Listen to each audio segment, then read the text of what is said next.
Just like to remind everyone present that this meeting will be recorded and that the recording will subsequently be available for public listening. I just ask for the Sederunt apologies, please, Claire. Thank you, Chairman. I've got two apologies today. That's from the leader, Ivor Hislop, and Ronnie Ogilvie. I've got two substitutes here in their place. That's Councillor McGregor and Councillor Lever. Thank you. Any members have any declaration of interest? No, thank you. Can we go to item 3 on the agenda, minute of meeting of the 11th of June for approval?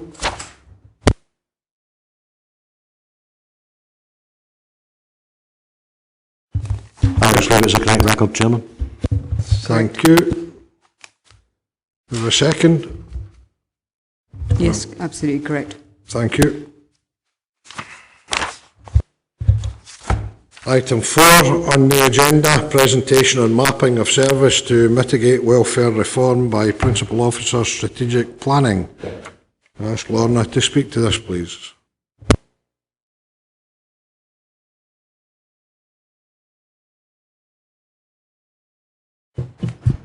Thank you, Chair.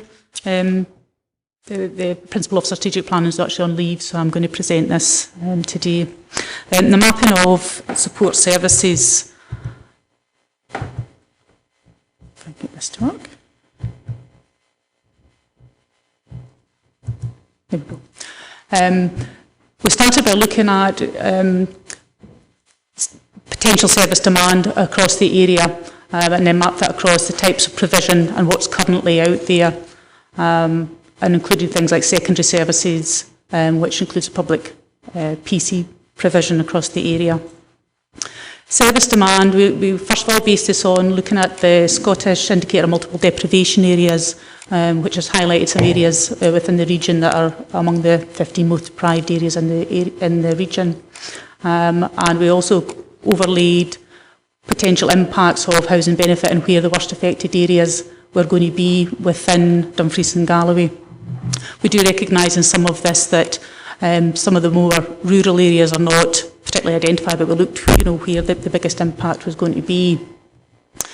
On the map here, you can see the purple dots on here are the multiple deprivation areas and the areas that are most impacted by the housing benefit changes, which predominantly is the size criteria. You can see Stranraer, Dumfries, Sanquhar and Annan are the ones that are most affected in these areas. The grey areas are ones where they're not identified in the SIMD report, but we do know that with the size criteria, these two, especially Lockerbie and Newton Stewart area, will be specifically impacted. The level of impact within these areas will be impacted by more than £50,000 in the financial year. That's £50,000 reduction in housing benefit paid in those areas. The types of service provision we looked at across the areas, what was being provided, things like debt management, housing benefit, specifically about housing benefit support, about advice around claiming and actually helping with filling in application forms, what income maximisation was available in these areas, what financial capability and financial education services were available, and secondary services. The table here, which will across the top, is debt management, and in the 4 areas we've mapped out how many resources are substantially in those areas. So looking at Annandale and Eskdale, there's sort of 0.5 of a post based in that area, Nithsdale 1.5 and Stranraer 1. The organisations that we looked at that are providing that is the Revenues and Benefits team within within the council, and DAGCAS.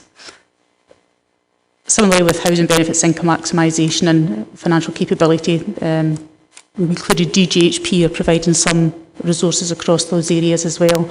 What we do recognise is those are people based in those actual towns or those areas, but there is surgery or appointments available in outlying areas.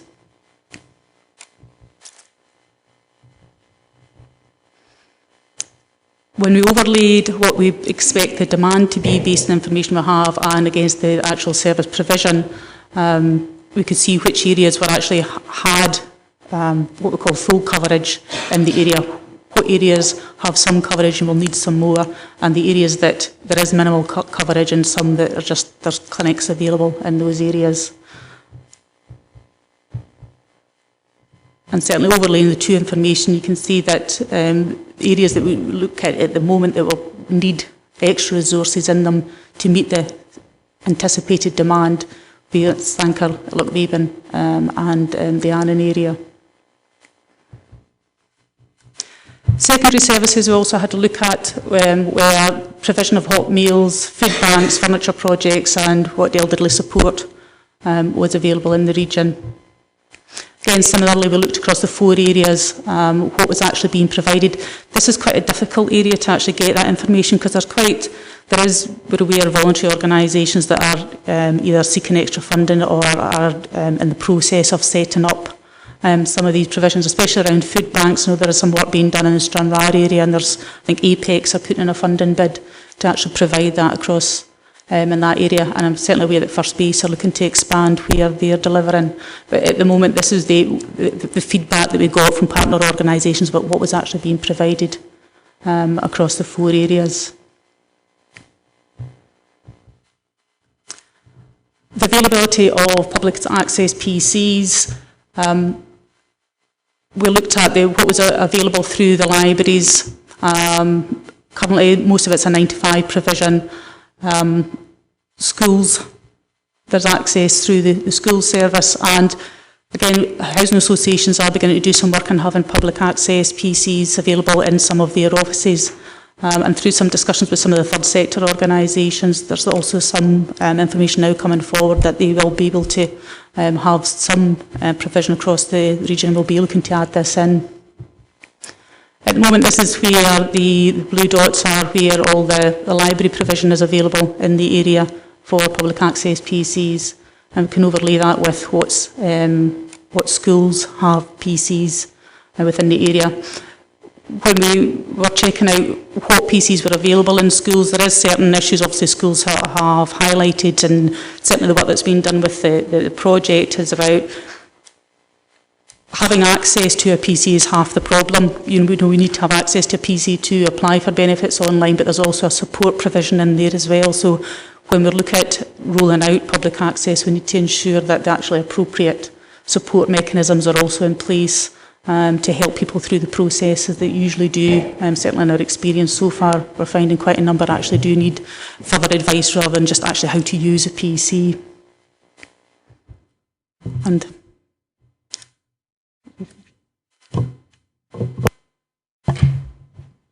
thanks, Chair. I think just to kind of end up, that's what Lorna's given you is an initial kind of quick summary through and what steps we've been taking around the mapping. There's obviously a lot of detail behind that, and we would anticipate bringing that back in a more detailed report. But the purpose of the presentation today was to get some kind of initial reaction from you and for us to take on board any comments, feedback in terms of the general approach to this that we can then factor into a more detailed piece of work coming back to the next meeting. Yeah.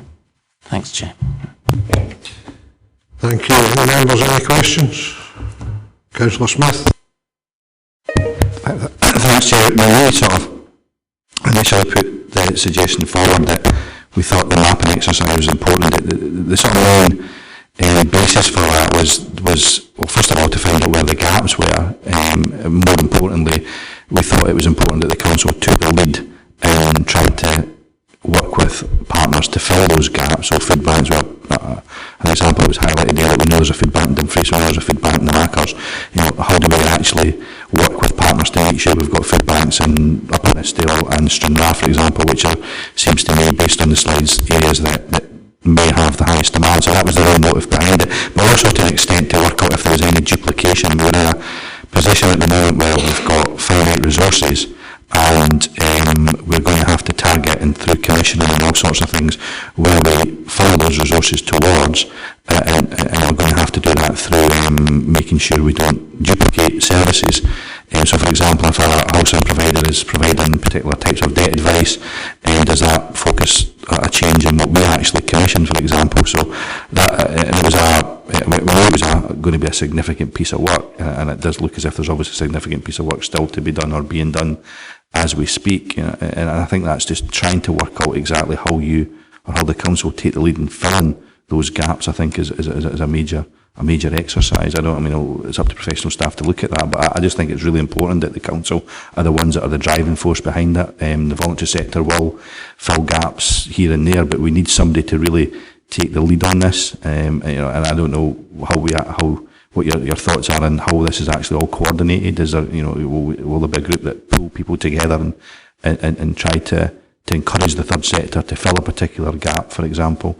I'm just not entirely sure how you plan to take this forward. Now you've kind of done the initial work on finding out where some of the work is. How do you actually plan to then drive forward in terms of filling the gaps? On a couple of the specifics, I noticed the access to PCs in schools, but getting access to schools is a challenge in itself after 3:45 or 4 o'clock. How do you plan to actually utilise that? And I suppose the bigger issue is not as much the access to PCs as the access to people that are going to support people to fill in that form online or otherwise. It's a science in itself, some of these forms, I have to say, and actually making sure that people are providing the right information and not losing out on benefits because of the way they fill in the form. And that just happens so many times that people lose benefits for no other reason. Not that they're not entitled to it, it's because the form's not filled in properly. So I'm just interested in how we actually plan to provide that sort of support to people when they're actually completing these forms. But I get the impression obviously some work's been done, but I get the impression there's obviously an awful lot still to be done in terms of mapping out this this piece of work. And just final point is, how do you assess the demand when you've actually mapped this out and you decide how we're going to try and fill some of these gaps? How do you assess the demand for these particular services? What sort of systems are going to be put in place to try to assess where we have to focus our resources on? I know from the seminars that we have had thus far with all partners in attendance at the Easterbrook, for example, that all partners are signed up to collaborate, the necessary collaboration that there's going to be to cover not least the geography, but the pressures that are on people. And insofar as the PC access is concerned, that's a major one to have guidance, because it's not only about incorrect information, but there's also accompanying information that has to come through with the application. So it means somebody having to go along to a local office anyway to give that, and any error that there might be in that process delays any payment that person might be due. So it just adds to the pressure. But these are certainly issues that we have had discussions around with our partners at those seminars, but nailing down the greater specifics about where the areas of highest demand are going to be and the level of resources that are going to have to be put in there to assist and support people going forward is very much the issue that we're trying to achieve at this point in time. Lorna, would you like to pick up on the other questions Councillor Smith raised?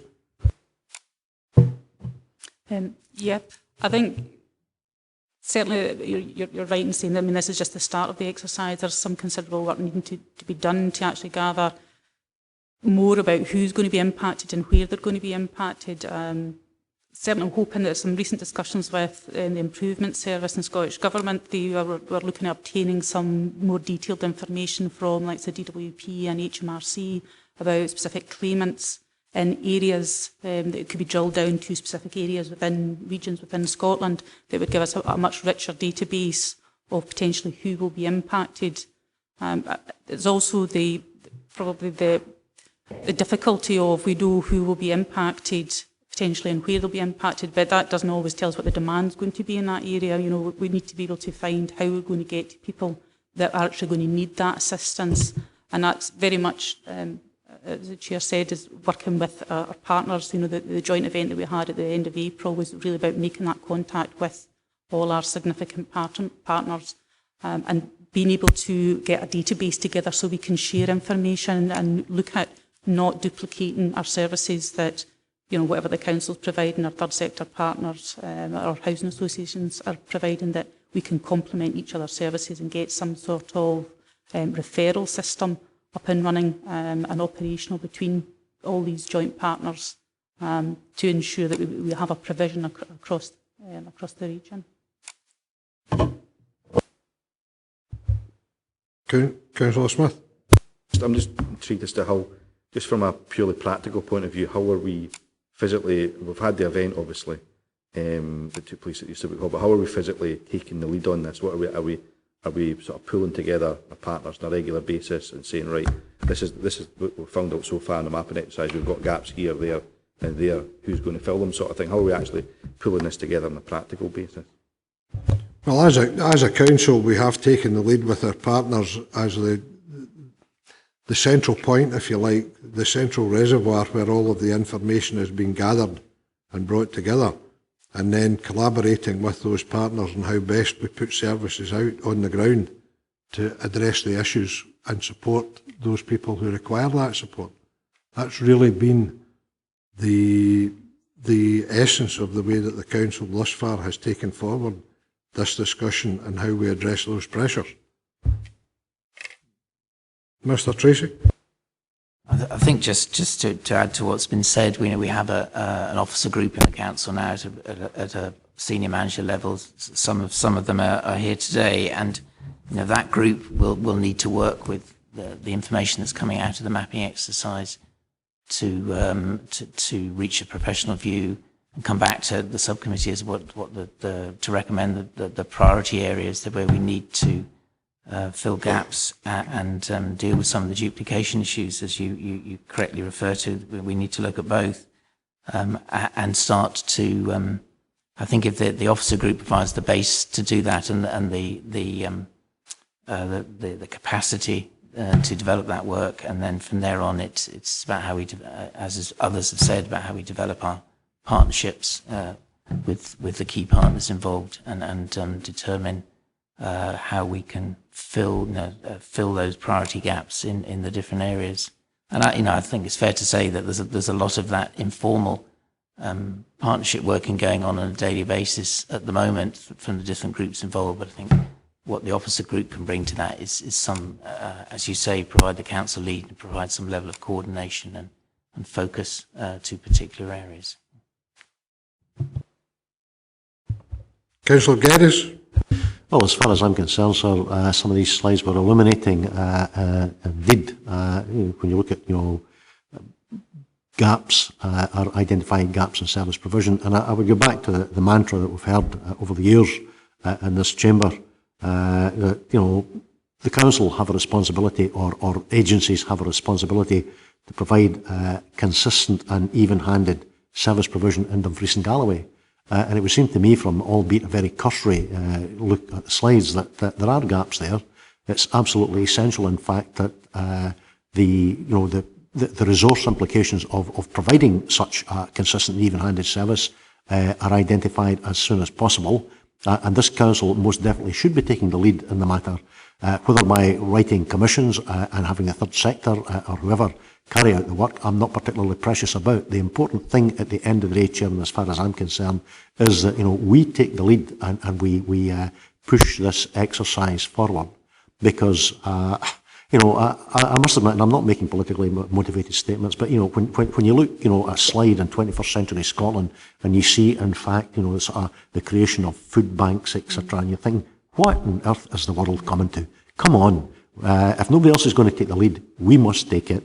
And do the best and most effective job that we can. And that, to me, as I've already said, sir, is getting to the stage as quickly as possible of working out the resource implications and providing a consistent, even-handed service and getting on and implementing that. Thank you. Councillor Maitland? Yeah, just touching on the food banks. Councillor Maitland? Oh, sorry. Thank you.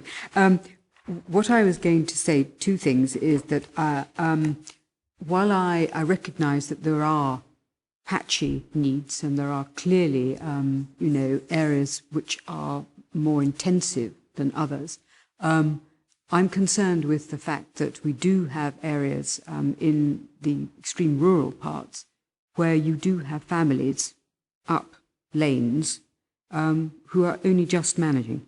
And It's in the last, I suppose, year, because going up these lanes to go electioneering, you see them, and otherwise they are basically invisible.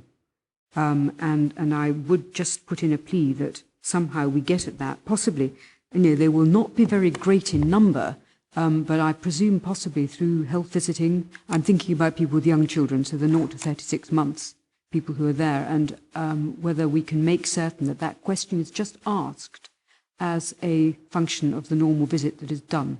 So I just ask that. And the other thing to say to you is that that the Stewardship Food Bank does exist, and I think should be overlaid there, so that it's organised through the Kikubu churches. Thank you.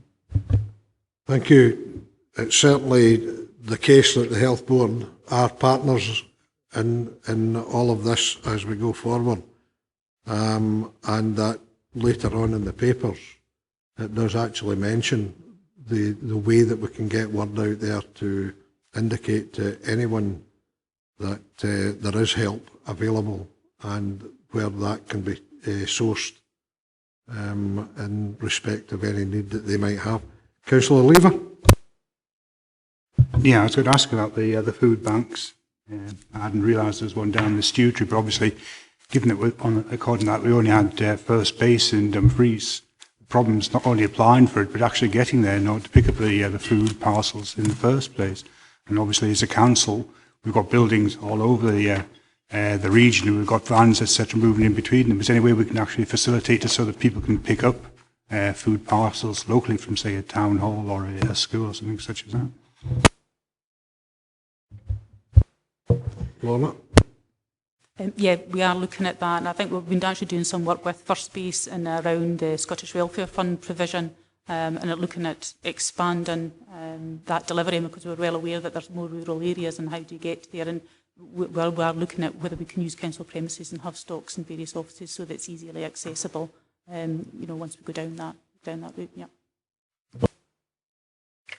It is easy to say that, initially we all recognise that there were pressures coming down the line, but the other thing has been, of course, in the course of the rollout, and as we go into the future with further rollouts of the welfare reforms, we want to recognise and identify the manifestations of those pressures, so that we can identify them. So it's really being in there at the earliest possible stage.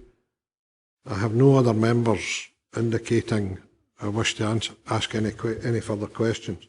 So can I thank Lorna very much for the presentation. Thank you. Can we move on now to agenda item 5, members' welfare reform policy decisions, and ask Mr Tracy to speak to this, please. Thanks, Chair. Just very briefly, it's just an update report for members, just so you have some tracking of the overt tracking of the decisions that were taken back in the large number of decisions that were taken back on 26th of February, Policy and Resources Committee, when this subcommittee was established.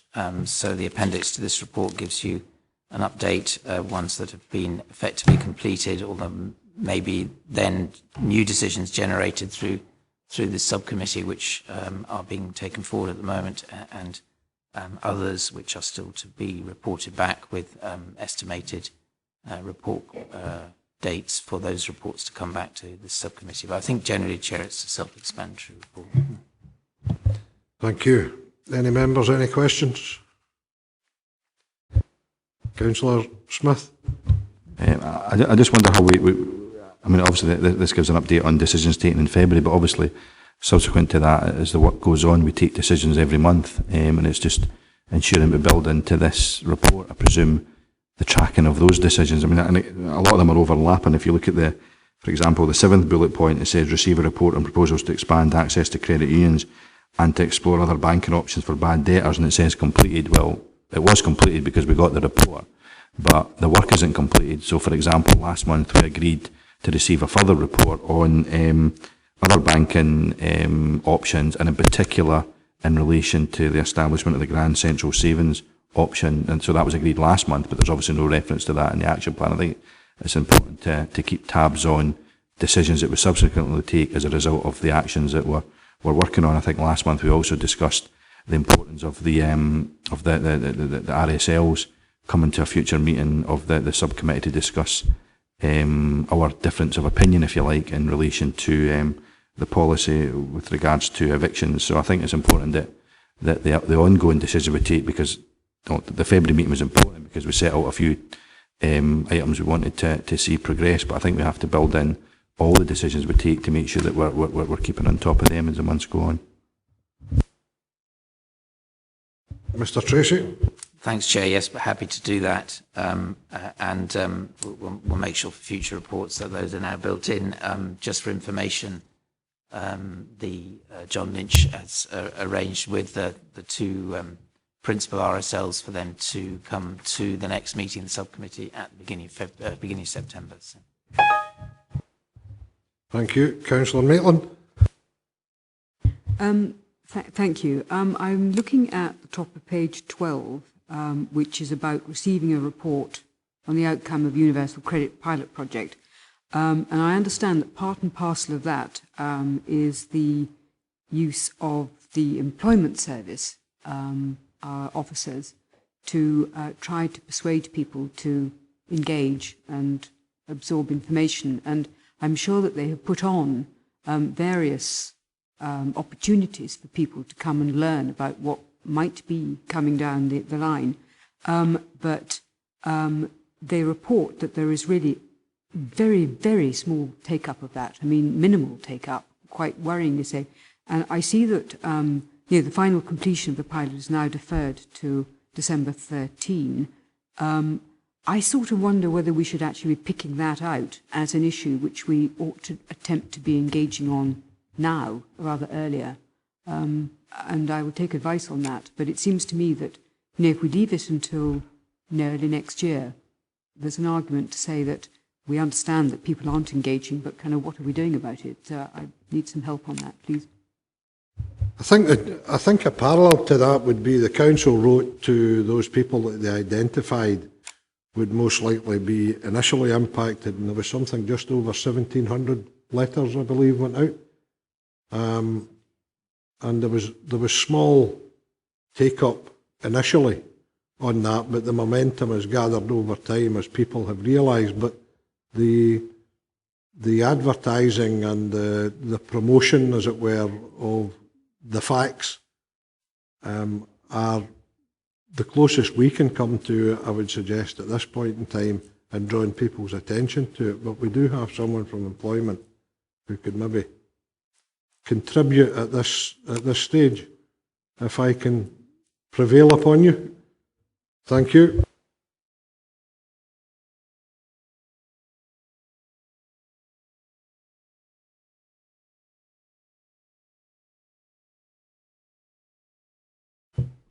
Hi, sorry, Irene Penrice from the Employability and Skills Service. We have been part of the Universal Credit Pilot, working in conjunction with Lorna's team. And through the Link Worker Service, we are trying to deliver on some financial awareness sessions, and that was sort of what's been mentioned in the report there. We tried to do the initial sessions with the existing clients who are engaging with the service, who are looking for employment, and they are engaging in other training and learning opportunities, and we had relatively low numbers attending the course. We subsequently tried to roll that out to be just anybody. We've got it up in public venues. We're working with colleagues in DWP, Job Centre, and also with the financial inclusion team to try and get some more referrals over to it. And just finding that I think people are just generally reluctant to come along and look at the issues. Now, whether they think that they're going to be talking about their own personal debt, we don't know what the reasons are, but there's certainly sort of issues about getting them to attend something that says, let's look at the changes, and even though they're being advertised, just come and find out about what changes are pending. You know, they're coming, they will maybe affect you, come and find out a bit more. It's been a wee struggle to get attendance.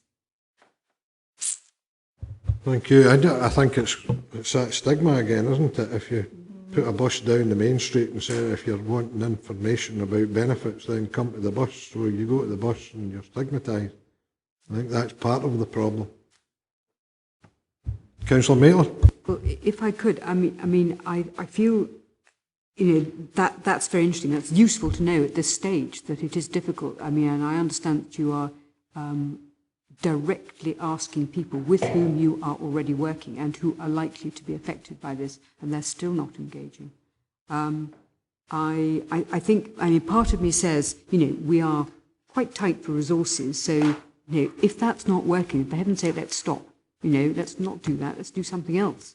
So I simply suggest that, rather than just letting this roll forward on a sort of keep doing it, how are we going to, at what point are we going to say, look, that's not working, let's do something else? I think it would be appropriate maybe for a progress report to be brought back as to what's happening, and then by September we should have a clearer view. And if it's not something that should be pursued, we'd have a better idea of why not by that time. Councillor Geddes? Well, 3 issues, sir. The first one is the second box at the top of page 12, when you're talking, in fact, about receiving a report on the implementation of additional funding for DAGCAS and the extent to which this is sufficient to deal with additional pressures, particularly in relation to debt advice. And it's flagged up there essentially to be reviewed after 6 months. Now, I wonder, Chairman, if that's maybe not a wee bit too long. I'm sure, like other members in the Chamber today, I heard with something approaching disbelief the experience of East Ayrshire Council in the 3 months from 1st of April, where in fact their rent arrears in the back of the so-called bedroom tax are up by about 340%, and that's in a 3-month period. And I wonder, in fact, in the circumstances, if we maybe shouldn't have been looking at the possibility of carrying out the first such review, perhaps maybe after a period of 3 months or on a quarterly basis. That's the first point. The second point, sir, is the third box on page 13, and that makes reference to the interim arrangements to be put in place in July following Mr Tracy's retirement, to facilitate handover, in the light of Mr Tracy's imminent retirement. I would like to know just exactly where we are with these, and basically a quick resume of what they will entail.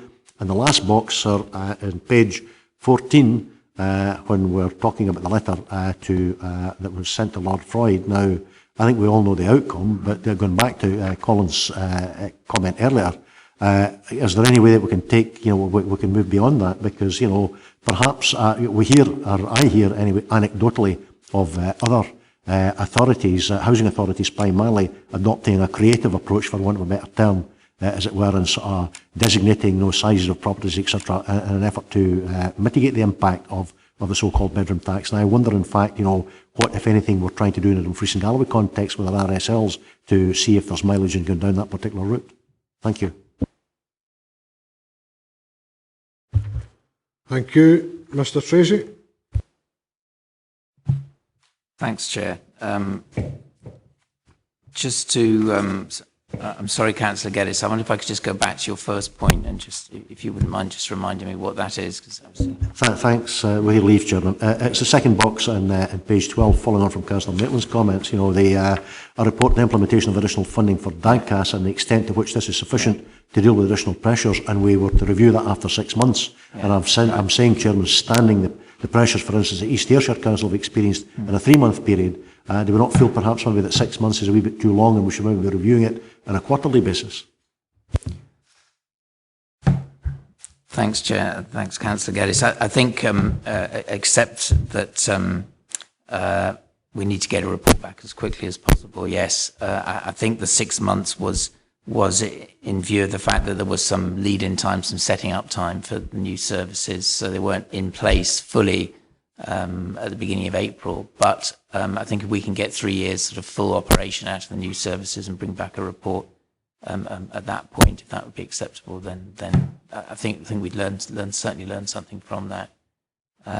In terms of the second point around interim arrangements, my understanding is that Chief Executive is bringing a report to full council on the 19th of July, which will effectively sort of discharge his commitment to report back on interim arrangements.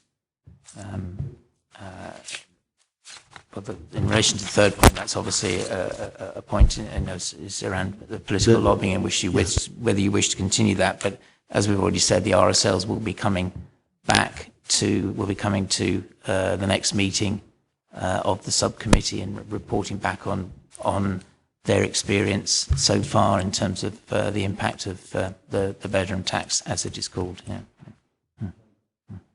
Councillor Geddes? Can I come back very briefly for me on the third point? I think, you know, I've always tried to be a realist, not to say a pragmatist, and I think the blunt fact of the matter is that we ain't going to get very far on the basis of political lobbying. So therefore, you know, the point I would make is that there must surely be creative, operational ways of addressing this issue.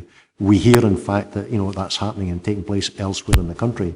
And what I was really, you know, flagging up was the possibility of the council working in concert, for want of a better term, with the RSLs in Dumfries and Galloway, endeavouring to get, you know, extract mileage out of that particular route in a regional context. I'll leave it at that. Mr Lynch, is there anything you would like to say at this point regarding that imaginative thinking coming from RSLs and how we address the pressures?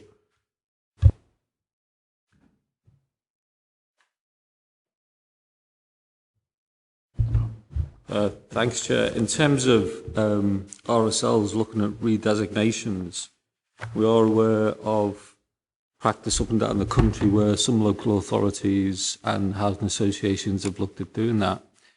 The reaction from the UK government is that there's been a ministerial letter issued to say if there is any redesignations that don't fully comply with the guidance, then the UK government would be looking at essentially financial penalties being imposed on any future settlements. So it's something that we would need to look at very carefully and making sure that we weren't actually exacerbating the situation. It is something that we would be happy to talk to the RSLs about, excuse me, and one of the issues that we could look at when they come to the future Welfare Reform Subcommittee in September is to explore that issue in a bit more detail. Thank you. Councillor Lever? Yeah, I just wonder how close we are working with local authorities, not just within Scotland, but, you know, it's going to affect every local authority within the UK. And therefore, I think it's important that we draw together best practice throughout all these local authorities rather than each working individually. So is there any sort of, if you like, a website or a shared information point for local authorities where they can actually feed in what's working within their area so that other people can dip into this and see, well, we could actually try that rather than starting from scratch all the time. And I see on page 12 mentions reviewing the strategic housing investment plan. There's a report coming to housing subcommittee tomorrow where we are being asked to review it rather than looking at a 3-year ship to go to a 5-year ship. And obviously there's a number of new projects being brought into the plan at that point. What influence or what input has this subcommittee had in terms of the development of the expanded ship?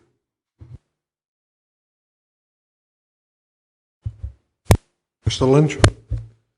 Thanks, Chair. Just in terms of an initial response to Councillor Lever's first question about what information sharing is going on between local authorities, obviously the role of COSLA has been critical in this, and there's a group called ALACHO, which is Local Authority Chief Housing Officers Network, which we're part of, and there's regular updates and best practice notes and briefing papers issued through that network, but that covers a whole raft of other housing issues as well, but certainly welfare reform is a key issue on that agenda. In terms of the SHIP report going to tomorrow's Housing Subcommittee, was the question what consultation has been taking place with this subcommittee. There's been no consultation with this subcommittee as such. Obviously, what we've done in previous iterations of the SHIP and what we've done with this one is worked in detail with RSL colleagues to develop proposals which will be going to the Housing Subcommittee for approval, and regular updates provided through the Housing Subcommittee. I'm not sure what delegations we would have in terms of taking the report to the Welfare Reform Subcommittee also. What we are doing is obviously working on the basis of the policy decision that was made back in April of the Housing Subcommittee, which is to start building in a number of one-bedroom units within the new schemes that have not gone through the consent process, and where we can start developing additional stock in relation to the pressures on the stock and meeting the demands for smaller accommodation. Thank you. Members, any other questions? Councillor Maitland. Yes, please. Can I just ask, what is the level of engagement with DAGCAS that we have on an ongoing basis? And you know, is it formal? Is it informal? How often do we speak to them? You know, do they come to an officer group? How does it work? Mr. Tracy. Thanks, Chair. The formal arrangements is a meeting on a monthly basis, particularly to that this is linked to the commission that the kind of wider commission they have around device and information services, but also the enhanced services that Councillor Geddes was referring to a few minutes ago. So there's formal monthly monitoring, and we're using those to as well as to sort of get behind the figures that they produce, to also discuss joint opportunities for partnership working. But there are a number of other more less formal, more informal meetings that where council officers are meeting with DAGCAS officers and working together around joint issues. So it's a kind of mixture of formal and informal at the moment. But certainly the formal meetings will what comes out of those will what would be that feed into the report back to the subcommittee on the progress with the enhanced advisory services. Insofar as training is concerned, there's the training of council staff. Are our partners part of that training, such as DAGCAS? Are they sharing in that training that's being rolled out? We're certainly doing that increasingly, Chair. I think I'm right in saying just around the turn of the year, we organised jointly with the DAGCAS management a joint meeting of the staff from the two groups to identify some common issues and themes. I believe I'm right in saying there's been some joint training undertaken since then, but it's certainly something we can build on in the future. Thank you. Can we go to the recommendation? Members asked to consider the update and implementation on the decisions of Policy and Resource Committee on 26 February 2013 as contained in the appendix. Can I just ask Claire to iterate what came out of the discussion, just for clarification for members, please? Okay, thank you, Chairman. Obviously, I've noted you made requests for a few additional reports and amendments to how reports in the future are presented. For example, the future reports in this format should include not only the reports made at the February Policy and Resources, but subsequent decisions of this committee since then. That there should be a progress report brought back on the Universal Credit Pilot Project, a progress report brought back on the funding for DAGCAS, and I think that's about all I had. And noting that the RSLs will be attending the meeting in September, and as Mr Lynch said, there's the opportunity to look there at designation issues. Thank you. Anything else that members would want to see included there? No. Happy with the recommendations? Thank you. Move on now to item 6 on the agenda, Welfare Reform Communications Action Plan. Again, can I ask Lorna to speak to this, please? Thank you, Chair. The report on the Communications Action Plan seeks to give feedback on the joint event that took place on the 24th of April with all partner organisations. We collated comments and discussions that took place at the event and linked these with, where possible, the financial inclusion strategy, and so we can feed these back to the organisations. We've also included the communications plan to update on how we plan to communicate the changes of welfare reform, both internally for our staff, members and third sector organisations. some of the report obviously touches on some of the discussions that's already been had today, and looking to formalise how we're actually going to get that information out there and how we'll gather information going forward. Thank you. Any members, any questions?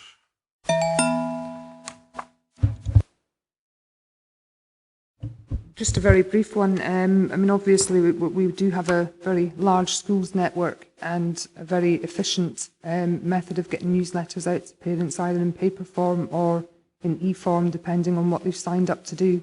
And I know that certainly the secondary schools are very willing to allow that mechanism to be used to sort of send out additional information if required. And I think that that's something we've maybe got to look at targeting a wider range.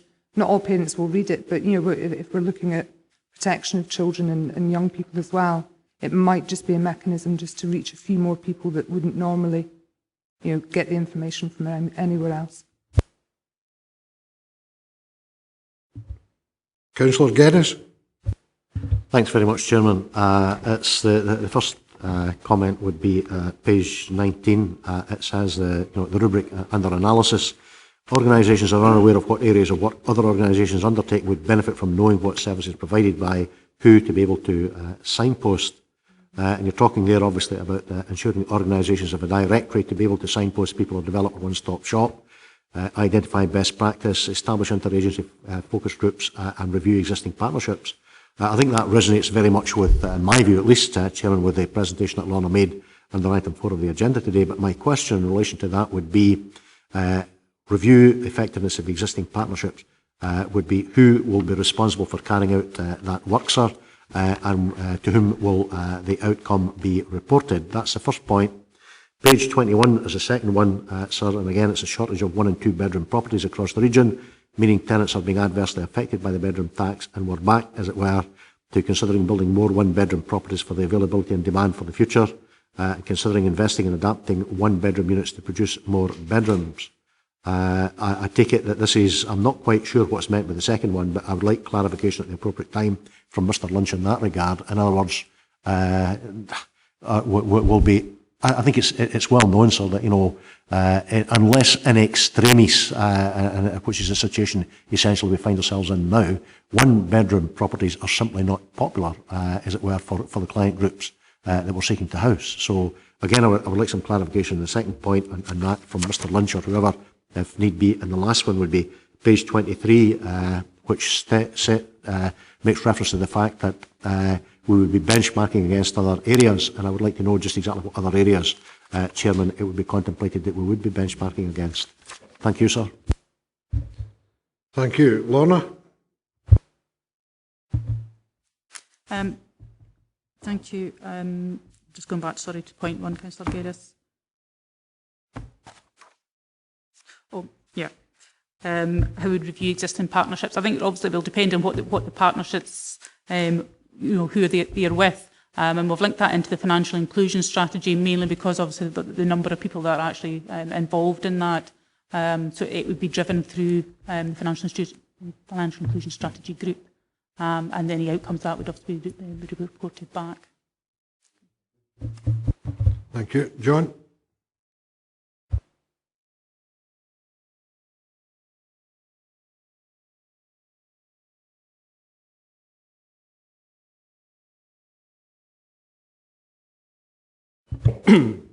Yeah, thanks, Chair. Obviously, the response of the Housing Subcommittee in April was to review its policy in relation to projects coming through the Strategic Housing Investment Plan to include the provision of up to 20% one-bedroom properties in future SHIP projects. I think the concern of the members is that how long-term and sustainable is that option? And what we are looking at developing with the RSLs is innovative design to see if we can develop a model that can currently be developed as a one-bedroom property, but with potential to convert to a larger property if and when the wider policy context changes and the current increasing demand for one-bedroom properties diminishes because of the a change in policy in relation to welfare reform, etc. So we've tried to keep it at a proportionate response in terms of 20% of the one-bedroom units, but also building additional design flexibility to make sure that the region doesn't end up in 10 years' time with low-demand one-bedroom units that we can't let. So it's about trying to maintain that flexibility through the programme. Councillor Geddes. Thanks very much, sir. Can I ask through you to John, that, from a pragmatic point of view, how feasible is that second option likely to be? How easy will it be, to construct properties in such a fashion which, will permit, in fact, them to be increased to? I think it's no secret, Chairman, that the most flexible, the most valuable property that that housing authorities can have are 2 bedrooms. It gives the maximum amount of flexibility, and they're also particularly popular for a lot of client groups. So how feasible and in practical terms would it be to convert sort of one bedrooms into larger units come the new dawn, for want of a better term? John, thanks. you. I think to be honest with members, we're still at a very early stage of looking at that. Obviously, the policy was agreed at the end of April. We've got the report going to the Housing Subcommittee, which is looking at establishing a 5-year SHIP programme. And really, we're looking at years kind of 2, 3 and 4 before we can really start making an impact. So we're still at very early stages in design terms about looking at whether this is possible. I think ultimately it will depend on specific projects, site layout, what's agreeable through the planning process, what's affordable. But it's an option that we want to keep on the table and look at. But I don't think there'll be a kind of blanket approach across all schemes. Thank you. Councillor Smith. Thanks, Chair. It was mainly on the communications plan. There's obviously, I think quite a lot of good suggested key tasks here. Obviously, important that the council puts the staffing in there to make sure these are delivered.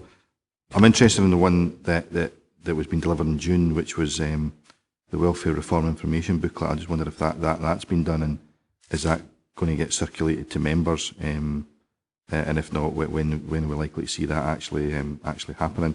In terms of on page 31, bullet point 12, again I come back to the issue of training. I think it was raised in the last report, the importance of training. It strikes me that when Councillor Maitland talked about DAGCAS and we've talked about council staff, but it strikes me that it's to a large extent our partners that are going to be really crucial in this, the voluntary groups, the carers, Trust, Turning Point, all these organisations that speak to people on a daily basis, ensuring that we provide and take the lead on making sure that, as far as possible, their staff are also supported in terms of training and issues to do with welfare reform, because they're the ones in the front line that are probably going to spot things, whereas DAGCAS is almost a reactionary organisation that will deal with something when somebody comes to them, but these are organisations that spot things and speak to people on a daily basis, carers, etc., and making sure that those organisations are provided with training. So I just wonder what actual specific training is planned during July on this issue.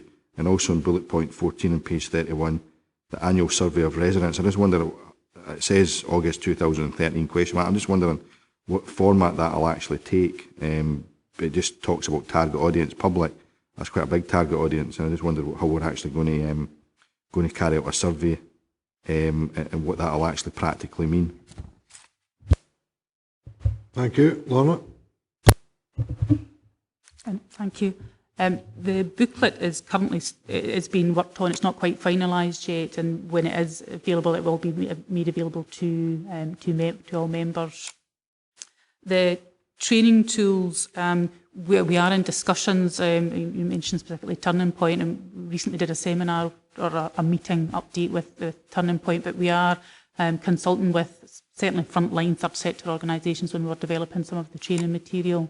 We're looking at what best way to get that training material out there, whether it's online training material or whether it's face-to-face training sessions. So we are getting some feedback from frontline organisations about the type of material that they are actually looking for and in the format that they're looking for.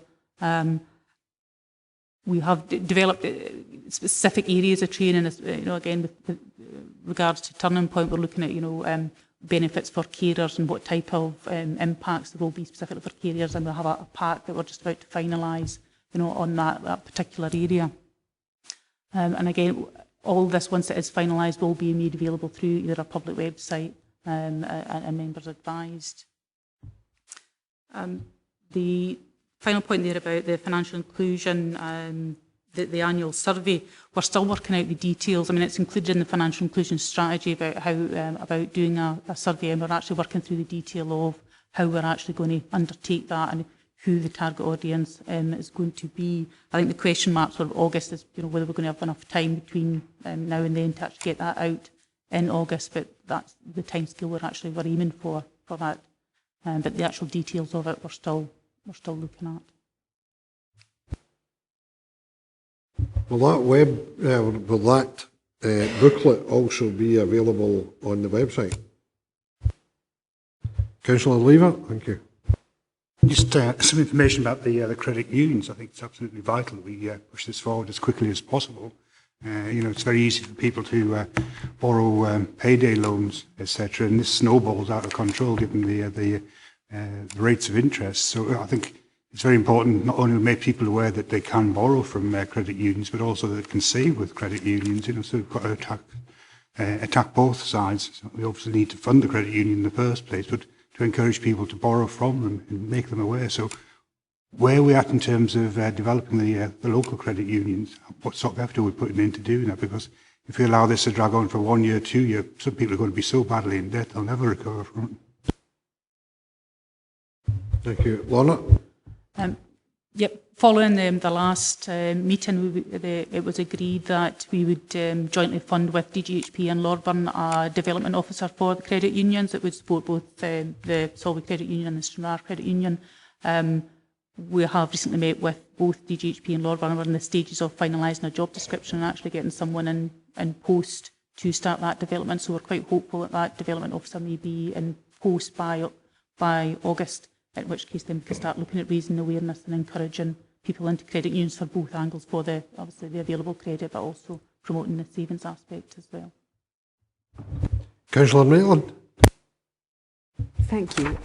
It's about the whole principle of communication on page 18 onwards, suggesting the need for one regional communication strategy. And then I think somewhere we go on to talk about a need for a joint website or a specific section. I can see that, this is such a mammoth task and really so complex that it might be actually we're creating a rod for our own backs in terms of asking people to hold back or to comply with an agreed communication strategy. And I wonder whether, in fact, it might be more or less of a struggle simply to say that we must make certain that information can be shared across everybody's website, so everybody has links to everybody else's information, as opposed to requiring people to put stuff onto a dedicated website or a shared or a joint website. So I just, I'm thinking this one through as to what will work, what will be least hassle, what will be most effective.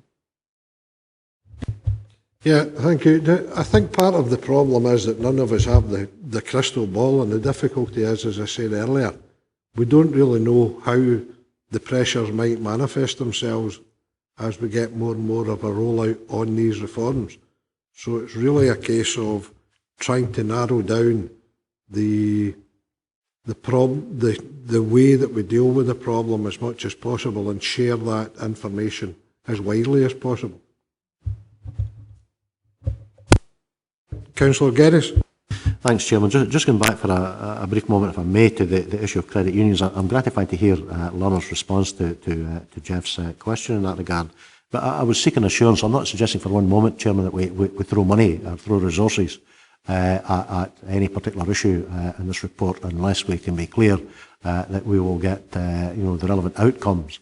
But having had experience previously, and I'm not meaning to be critical in any way of the credit union involved, having experience in the past of trying to get the Stranraer Credit Union to extend its activities into Mid Galloway, it was a rather lengthy and a difficult process, and that, as I say, was probably encapsulated in the reasons in the box there. And I would like to think that what the additional resources that we're allocating will in fact have a beneficial effect. But the comment I would make is that if we're finding that is not perhaps giving us the outcomes that we're seeking, that we should be coming back here and asking for additional resources, to address the problem. Because I think that these particular organisations have a key role to play. That's the first point I would make, sir. And the second point is under the heading of health and well-being, which I didn't pick up quite deliberately the last time. We had Dr. Cox for, I think it was just it was about an hour and 50 minutes at a recent meeting of the Scrutiny Committee, and we had him here as well at the last meeting, I think, of the welfare, or the recent meeting of the Welfare Subcommittee. And I would suggest, in fact, that his ideas, his raft of ideas, for want of a better term, are interesting to say the least. And I look forward to his further presentation to Policy and Resources Committee, because I think, quite frankly, that there are issues here which he has raised which certainly weren't readily apparent to the likes of myself, and maybe it's time, in fact, to break the mould and to embrace sort of creative and innovative suggestions of the type that he was putting forward.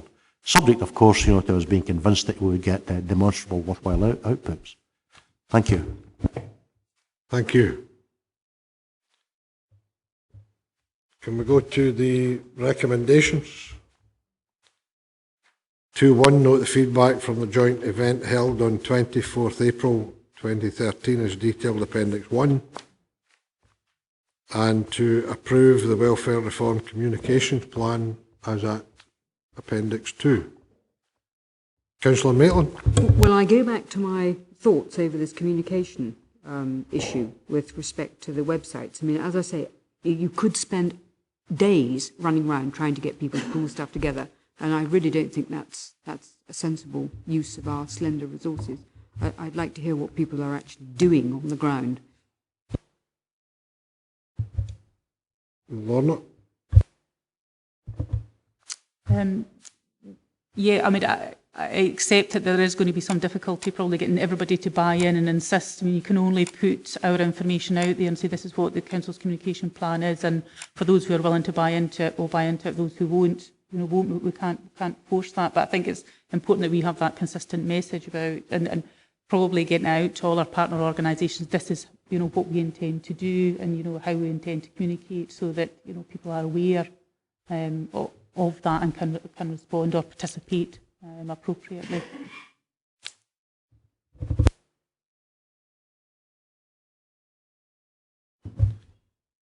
Okay, we'll move on to agenda item 7, the Scottish Welfare Fund and Discretionary Housing Payment Monitoring Report. Can I ask Lorna to speak to this report, please? Thank you. This report's quite a short report, really, since the last meeting, just giving a further update on the progress for both discretionary housing payment and Scottish Welfare Fund.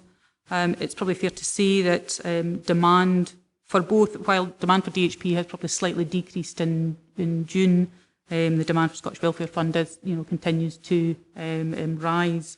The average for discretionary housing payment in June, the level of successful awards has slightly risen. At the time of writing the report, it was just over 50% of applications were successful. But end of June figures we've now shown that 63% of applications for DHP are successful, and I think it's because now we're starting to target those, and certainly working with the housing associations, we're targeting those who are finding it hardest at the moment, are those that are in most need.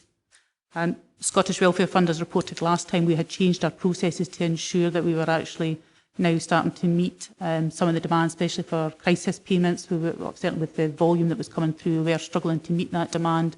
And certainly with the change in that process, we are now ensuring that all crisis applications are being dealt with within the day of the application, and community care grants are now meeting their target times as well.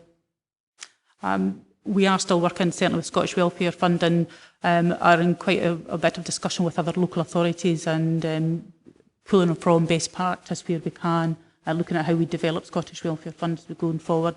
As I said, the intention certainly is to look at the fulfilment option and expand the use of actual furniture provision and food parcel provision rather than actually the cash route. As I think I've said in the report that we've already had over 10 cases where people have now accessed the fund 3 times or more, which is obviously of a concern, and we need to look at how do we get to the root problem of why people are accessing it at that point. For those 10 who have tried to access it, we've tried to put alternative measures in place for them, whether it's referral into debt advice or financial education, or referral through to projects where they're available for either food banks or furniture projects. But that's still an area we're still working with our partner organisations to see if we can get a better response to that. Thank you. Any members, any questions? Councillor Lever. How long are the discretionary housing payments made for? It used to be 6 months previously. Are these on an annual basis now? Having to reapply at the end of the year, or is it indefinite? It really depends on circumstances. As you said prior, normally would do a 26-week award, but some of these are varying really depending on the situation that someone is in. It could be anywhere from 13 to 26 weeks, and there's some cases where we will make the full 52 weeks of this year.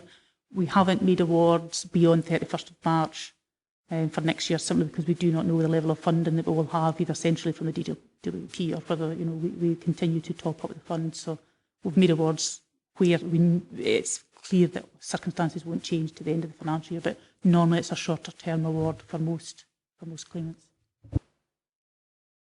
Councillor Maitland.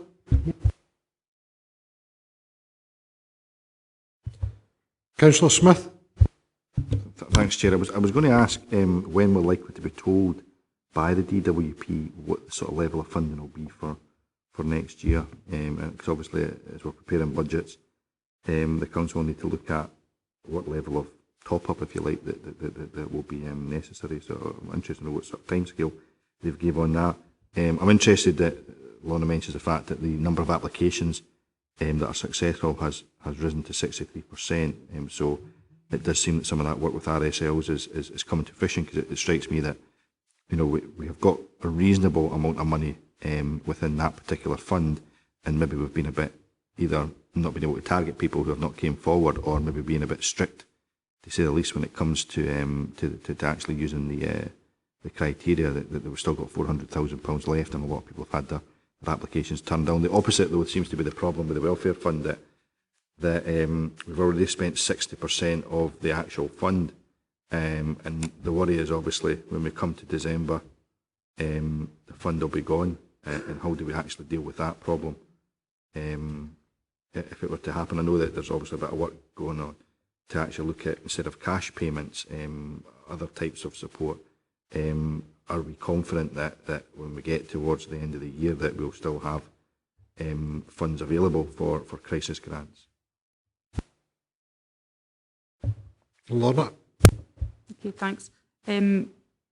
The level of expenditure on Scottish Welfare Fund, we're on target. We haven't spent, if I'm reading different figures than yourself, we are on target. I'm just double checking. Yeah, we're not overspending at the moment, so I am confident that we should be on target. I think looking at the Scottish Welfare Fund, we have, I think, we were paying out 80% of applicants were getting awards up until the end of May.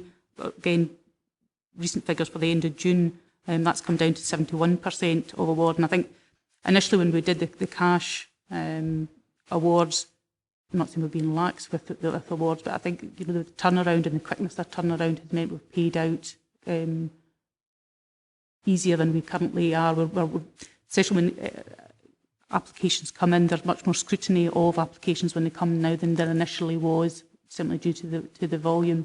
So I think our handling of it is improving as we go through, and I think if we can go down the goods provision, because what we've tended to find with some applications is where you offer a goods alternative rather than a cash, some awards or some claims are not taken up. And certainly that's anecdotally coming from other local authorities that do a goods only provision. They are finding that sometimes are not taken up when it's not a cash fulfilment option that's being taken. So I'm quite comfortable at the moment that I think we will have sufficient funds to see us through Scottish Welfare Fund. The demand for DHP, yes, I think the work that we're doing with the RSLs at the moment about targeting those who do need, I think that, yes, that is coming to fruition.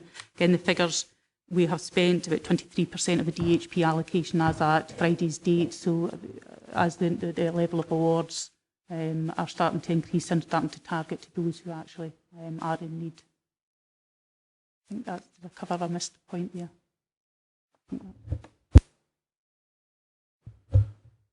Okay, members, no other questions? To the recommendations, remember asked to note the latest progress with discretionary housing payments as detailed at 3.1 in the report, and to note the latest progress with Scottish Welfare Fund as detailed at 3.3 in the report. Members happy to note? Agreed. Thanks very much. I have no notice of any other business, so thank you for your attendance. Thanks very much.